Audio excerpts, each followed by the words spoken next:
এই যে যে খাওয়া বাদামের খোসাগুলা দেখা যাইতেছে, এটা প্রায় 1.5 বছর আগে রাখে দিছিলাম। টাকা দিয়ে কেনা কোনো কিছু আমার ফেলতে ইচ্ছা করে না। আর এই যে যে রঙের কৌটা দেখা যাইতেছে, এটাও রং শেষ হওয়ার পরে ফেলি নাই, কারণ টাকার কষ্টটা আমার এখনো যায় নাই, যার কারণে ওই খালি কৌটাটাও ফেলি নাই। তো এই দুইটা জিনিস দিয়ে আজকে এরকম সুন্দর একটা জিনিস বানাবো, তার জন্য ওই দুইটা জিনিসই আমার যথেষ্ট।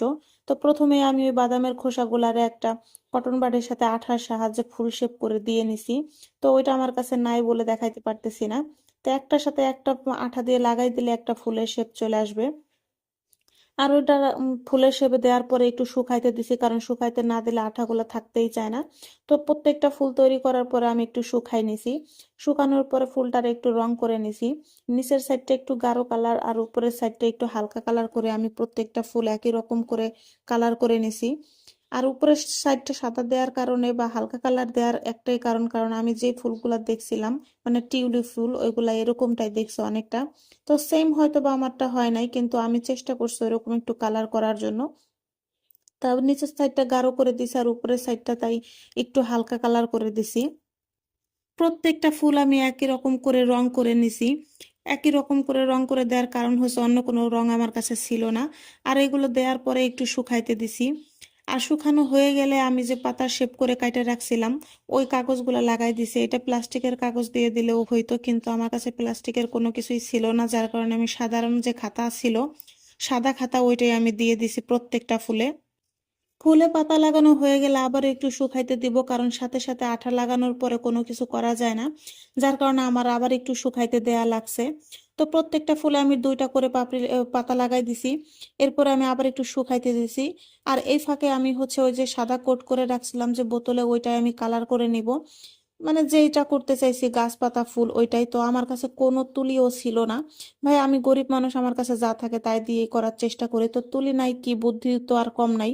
এজন্য বুদ্ধি খাটায় কাগজ কাইটা আমি তুলির শেপে দিয়ে নিছি। তো এটা দিয়ে আজকে আমি তুলির কাজ চালাই দিব। তো প্রথমে সবুজ কালারের একটা গাছের শেপ দিয়ে নিছি, মানে পুরোটাই একটা গাছের শেপ দিব, তারপর ফুল দিব।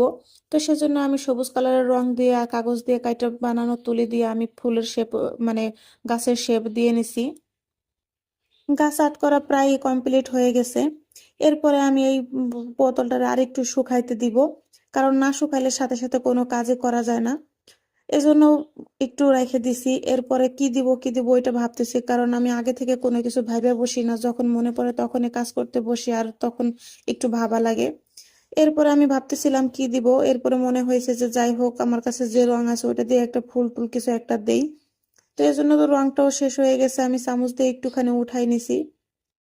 আর আমার কাছে যেহেতু চিকন শেপের কোনো তুলি নাই, এজন্য এই ফুল আর্ট করার জন্য আমি চিকন একটা খাতার কাগজ কাটে নিব ফুলের শেপ দেওয়ার জন্য। এজন্য কাগজই আমার কাছে যথেষ্ট। তো কাগজ দিয়ে আমি এই ফুলের শেপটা তৈরি করে নিতে পারবো। তো যেভাবে বলছি ওইভাবে আমি আবারও ফুল দিয়ে নিছি। ওই পাতার মাঝে একটু একটু করে ফুল দিয়ে নিছি। একটা একটা করে ফুল দিতে দিতে পুরো বোতলটাই আমার সম্পূর্ণ হয়ে গেছে। এরপর ওই পাতাগুলা আর ডালটারে একটু রং করে নিব সবুজ কালার দিয়ে। তো একইভাবে আমি প্রত্যেকটা ফুলের রং করে নিব। আর রং করা হয়ে গেলে আমার পুরো কাজটা কমপ্লিট হয়ে যাবে। তো ফাইনাল লুক হচ্ছে এই রকম।